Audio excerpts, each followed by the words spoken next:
Hi everyone, it's been a little while since I've done one of these videos, so I thought I'd post one just in case any of you were wondering whether I'm still alive. I am. I bought a huge record collection off a pal a couple of days ago. Hi Brian. So I thought I'd show you a couple of the highlights of that, and also I got a couple of Beatles records in the post yesterday that I haven't yet looked at, so I thought you might like to take a look at them with me. So let me get the camera set up and we'll take a look. So the first thing I'm going to show you this afternoon is a hugely collectible record from the 1970s. It's In the Court of the Crimson King by King Crimson, with an amazing bit of sleeve artwork, I think. Unfortunately, as far as this sleeve goes, there's just a little price tag removal mark there. There's a tiny little bit of pen there, but that doesn't really show.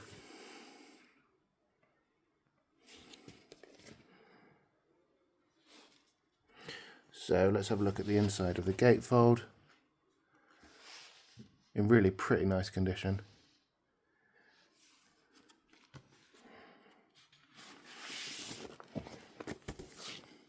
And I'll show you the record.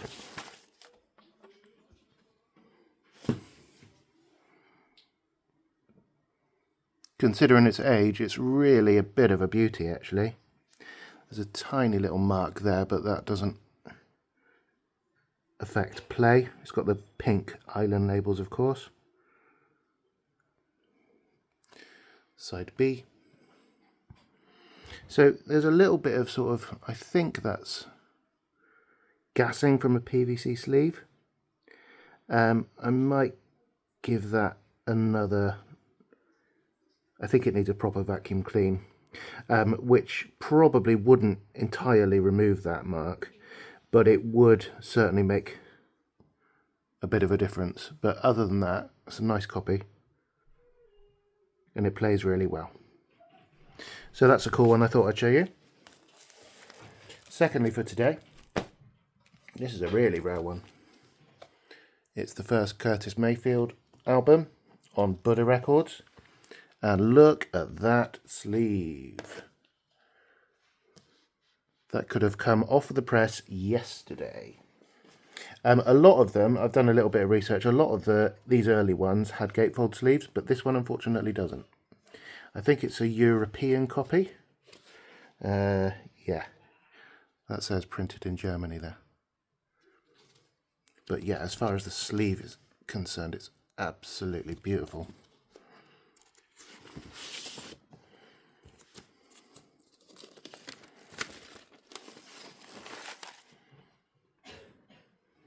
My friend Lou told me that apparently, I haven't actually listened to this yet, but it's got a longer version of Move On Up on it, which is pretty cool. Not necessarily the sort of thing I'd listen to every day, but look at the state of that record. It's a beauty. Very nice. There's side B look. Tiniest little sort of scratch there, but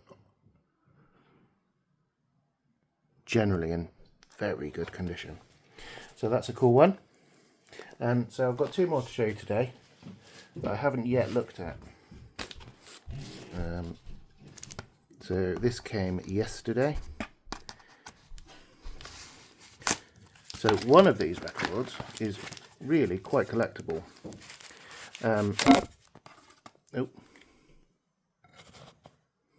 I'm hoping that the person who sold it to me just wasn't aware of its value rather than it's a complete beta. It doesn't look to be a complete beta on the pictures, but we'll soon find out.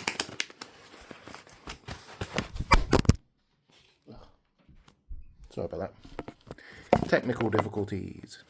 Okay, so I'm going to save the best one for last. So here's Magical Mystery Tour. I think it's a British copy. Probably released in the mid-70s, I think. Because in Britain this was just released as an EP originally. Okay, so, well, they didn't mention that that had come off of the sleeve, but it is kind of par for the course. So I'm not devastated about that. So the booklet there is actually really nice.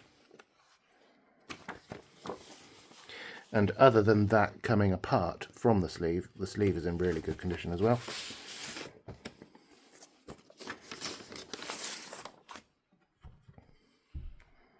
Look at that. YEX 9591. It's a Harry Moss press. And 561 on side B. That's an absolute minter, isn't it? Really, really nice. Okay, so that bodes well. Fingers crossed for the next one.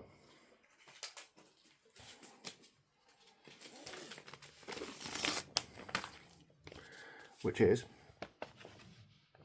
Rubber Soul. So the sleeve looks pretty good. It's ever so slightly discoloured on the back, but not to a terribly upsetting extent. There's the there's the spine. It's a bit blurry. Sorry about that. There you go. It doesn't have an original inner, I don't think, but I think I've got a spare one, so that's not a big thing. Let's take a look at the record. Okay, so here's side A. It does show light signs of use. Nothing terribly upsetting.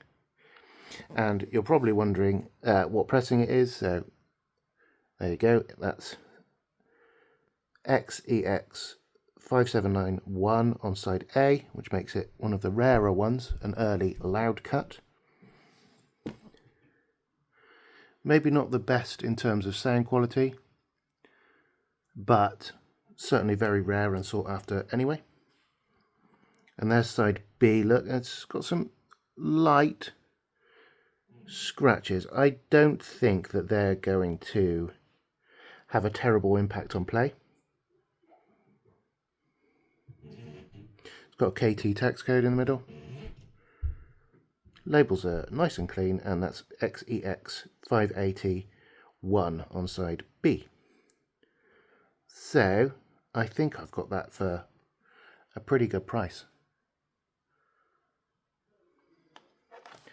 which I'm pleased with. I haven't found one of those in the wild for quite a long time.